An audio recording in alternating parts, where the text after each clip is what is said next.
we have college football playoff rankings to actually dive into. No more forecasting. Oh, I'm sorry, what? No more forecasting, no more guessing. Yeah. We have the top 14 teams that we're going to dive into here because one team is undefeated and they're on the outside looking in.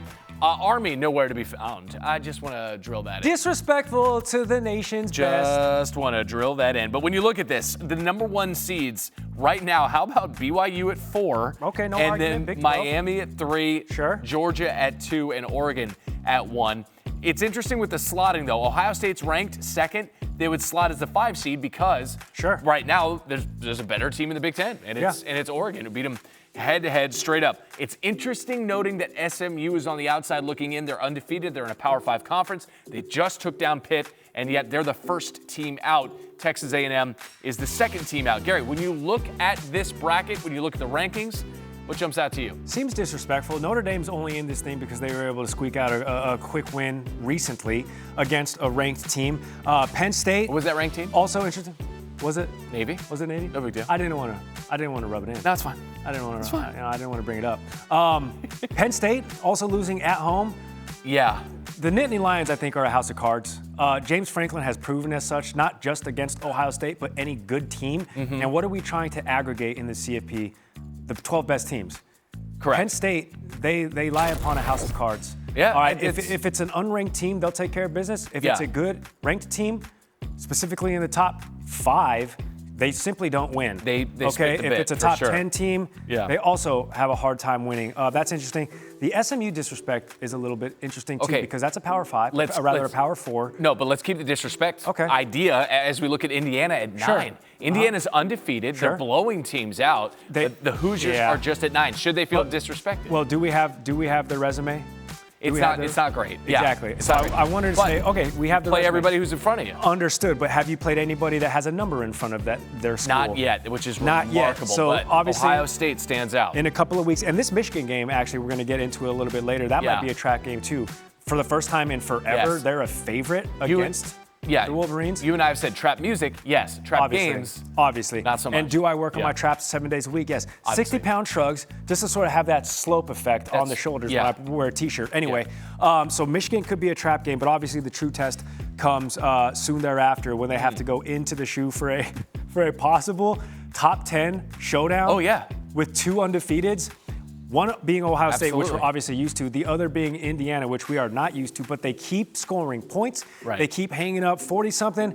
Google me. So no disrespect to Indiana because, yes, surface level. Whoa, 9-0. They're a Big Ten team. Right. Who have they played? Nobody until they play Ohio State. It could be that Indiana hands them Ohio State their second loss of the season, or it could be that Ohio State hands Indiana its first loss of the season. Or there is one team. Indiana giving Ohio State their second. That'd be insane. One team in the ACC undefeated who we haven't talked about yet is Miami. Sure.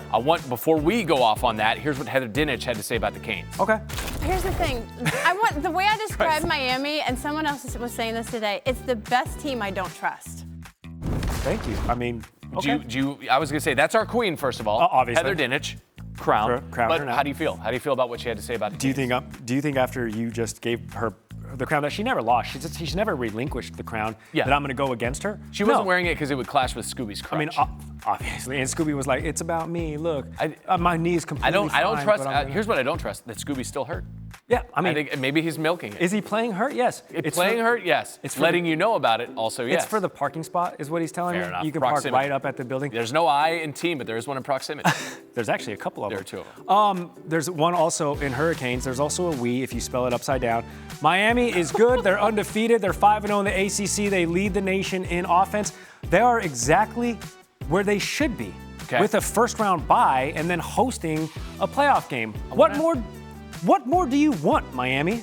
Miami's a greedy little goose. Sure. But I want to get to another team out west, a little farther west. Okay. Colorado. Love that. You swear by them. They're 20th in the rankings. You have staked your name, reputation, some of your land deeds on Colorado's playoff candidacy. How do you feel seeing them at 20 and knowing the ground that they have to make up? Let me just go ahead and undercut what you said because I applied to CU as an in-state kid, having my sister go there, thought I was a legacy. They said, thanks, but no thanks. Well, that's your sister's fault because it's like, what legacy did she leave? Correct. You know? Not a good enough one for them to be like, you know what, we'll bring in another Striewski. Correct. Do I trust Colorado in that they're going to be a pest for BYU in winning the Big 12. You're kind of a pest. Do I trust?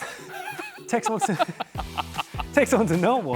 Go on. Do I trust them to be a thorn in the side of BYU? Are they going to be a little bit thorny? You know what I'm saying? Sure, right. Are they acting a little thorny now, being a playoff team? Yeah, absolutely. Straight to jail. Yeah. Do they get to go to a bowl? Yes.